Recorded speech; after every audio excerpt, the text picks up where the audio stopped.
Prince Charles stepped up his royal responsibilities at the landmark COP26 climate summit on Monday, delivering a strong and pragmatic speech to delegates as he filled in for the Queen.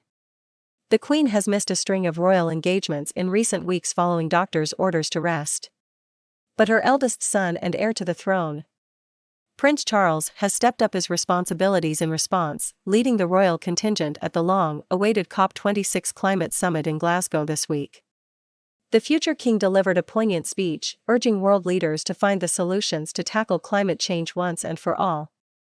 On Monday evening, the Queen delivered a recorded message to delegates in Glasgow while she rested at her Windsor Castle home. But it was Prince Charles who delivered the summit's opening address to a packed auditorium of delegates. Charles' speech was one themed on partnership, as he called on the world's leaders to find practical ways of overcoming differences. Royal commentator Richard Fitzwilliams told Express.co.uk that Prince Charles' speech was pragmatic in its delivery. Mr. Fitzwilliams said, "The Prince of Wales gave a strong, succinct speech at COP26. Following that at the G20, where he also spoke of the environmental challenges we face.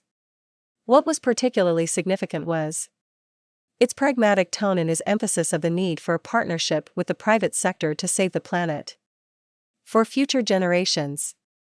He put its cost into trillions, but said it was a partnership between governments and industry, with the latter needing to be confident that they could rely on continued support from the former.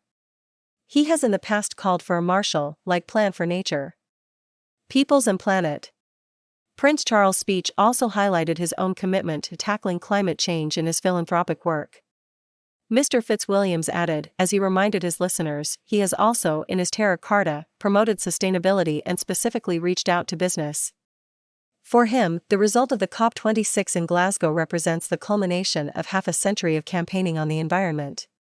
He urged the world to be on a war-like footing when facing the scale of the threat from climate change and biodiversity loss.